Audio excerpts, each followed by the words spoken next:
ಇದು ಗೃಹಜ್ಯೋತಿಯ ಹೊಸ ಅಪ್ಡೇಟ್ ಆಗಿದೆ.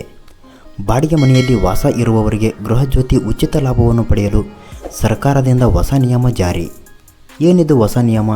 ಈ ವಿಡಿಯೋದಲ್ಲಿ ಕಂಪ್ಲೀಟ್ ಮಾಹಿತಿ ತಿಳಿಸಿಕೊಡುತ್ತೇವೆ. ನೀವು ಚಾನಲ್ಗೆ ಹೊಸಬರಾಗಿದ್ದರೆ ಸಬ್ಸ್ಕ್ರೈಬ್ ಆಗಿ ಮತ್ತು ಬೆಲ್ ಐಕಾನ್ ಆನ್ ಮಾಡಿಕೊಳ್ಳಿ.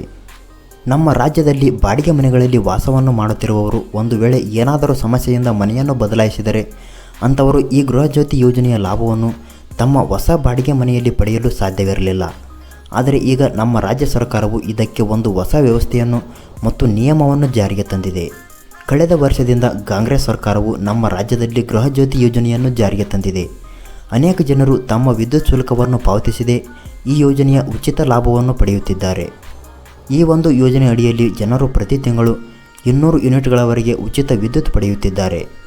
ಜನರು ಕಳೆದ ವರ್ಷ ಬಳಸಿದ ಸರಾಸರಿ ಪ್ರಮಾಣದ ವಿದ್ಯುತ್ತನ್ನು ಉಚಿತವಾಗಿ ಬಳಸಬಹುದು. ಜೊತೆಗೆ 10% ಹೆಚ್ಚುವರಿ ವಿದ್ಯುತ್ ಕೂಡ ಬಳಸಬಹುದು. ಇದು ಗೃಹಜ್ಯೋತಿ ಯೋಜನೆಯ ಫಲಾನುಭವಿಗಳ ಪ್ರಯೋಜನಕ್ಕೆ ರಾಜ್ಯ ಸರ್ಕಾರದ ಕೊಡುಗೆಯಾಗಿದೆ. ಗೃಹಜ್ಯೋತಿ ಯೋಜನೆ ಜಾರಿಯಾಗಿ 1 ವರ್ಷದ ನಂತರ ಸರ್ಕಾರವು ಇದೀಗ ಜನರಿಗೆ ಮತ್ತೊಂದು ಹೊಸ ಸೇವೆಯನ್ನು ಪರಿಚಯಿಸಿದೆ. ಇದರಿಂದ ಗೃಹಜ್ಯೋತಿಯ ವ್ಯವಸ್ಥೆಯಲ್ಲಿನ ಒಂದು ಸಮಸ್ಯೆಗೆ ಪರಿಹಾರ ದೊರಕಿದೆ. ಇದು ಯಾವ ರೀತಿಯ ಸೇವೆಯಾಗಿದೆ, ಇದರಿಂದ ಏನು ಪ್ರಯೋಜನ ಎಲ್ಲವನ್ನು ಈ ವಿಡಿಯೋದಲ್ಲಿ ತಿಳಿಸುತ್ತೇವೆ. ವಿಡಿಯೋವನ್ನು ಕೊನೆಯವರೆಗೂ ನೋಡಿ. ರಾಜ್ಯದಲ್ಲಿ ಕೆಲವು ಜನರು ಬಾಡಿಗೆ ಮನೆಯಲ್ಲಿ ವಾಸಿಸುತ್ತಿದ್ದರೆ ಮತ್ತು ಒಂದು ವೇಳೆ ಅವರು ಬೇರೆ ಮನೆಗೆ ಸ್ಥಳಾಂತರಗೊಂಡರೆ ಅವರು ಹೊಸ ಮನೆಯಲ್ಲಿ ಗೃಹಜ್ಯೋತಿ ಯೋಜನೆಗೆ ಅರ್ಹರಾಗಿರುವುದಿಲ್ಲ. ಹೀಗೆ ಈ ನಿಯಮ ಹಿಂದೆ ಇತ್ತು. ಆದರೆ ಈಗ ಕಾಂಗ್ರೆಸ್ ಸರ್ಕಾರವು ಇದಕ್ಕಾಗಿ ಒಂದು ಹೊಸ ವ್ಯವಸ್ಥೆಯನ್ನು ಈಗ ಜಾರಿಗೆ ತಂದಿದೆ.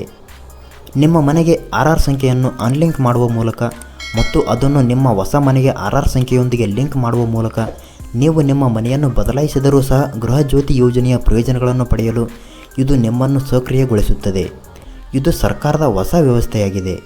ಈ ಪ್ರಕ್ರಿಯೆಯನ್ನು ಹೇಗೆ ಮಾಡಿಕೊಳ್ಳುವುದು ಎಂಬುದರ ಬಗ್ಗೆ ಸಂಪೂರ್ಣ ಮಾಹಿತಿಯನ್ನು ಈ ವಿಡಿಯೋದಲ್ಲಿ ತಿಳಿಸಿದ್ದೇವೆ. ವಿಡಿಯೋವನ್ನು ಕೊನೆವರೆಗೂ ನೋಡಿ. ಆರ್ಆರ್ ಸಂಖ್ಯೆಯನ್ನು ಡಿಲಿಂಕ್ ಮಾಡುವ ಪ್ರಕ್ರಿಯೆ ಇಲ್ಲಿದೆ. ಸಂಪೂರ್ಣ ಮಾಹಿತಿ. ಸೇವಾ ಸಿಂಧು ಪೋರ್ಟಲ್ ಮೂಲಕ ಆರ್ಆರ್ ಸಂಖ್ಯೆಯನ್ನು ಡಿಲಿಂಕ್ ಮಾಡಬೇಕಾಗುತ್ತದೆ. ಇದಕ್ಕಾಗಿ ಫಲಾನುಭವಿಗಳು ಮೊದಲು ಸರ್ಕಾರದ ಅಧಿಕೃತವಾದ ಸೇವಾ ಸಿಂಧು ಪೋರ್ಟಲ್ಗೆ ಭೇಟಿ ನೀಡಬೇಕು. ಈ ವೆಬ್ಸೈಟ್ ಲಿಂಕ್ ನಮ್ಮ ವಿಡಿಯೋದ ಡಿಸ್ಕ್ರಿಪ್ಷನ್ನಲ್ಲಿದೆ, ಹೋಗಿ ಕ್ಲಿಕ್ ಮಾಡಬಹುದು.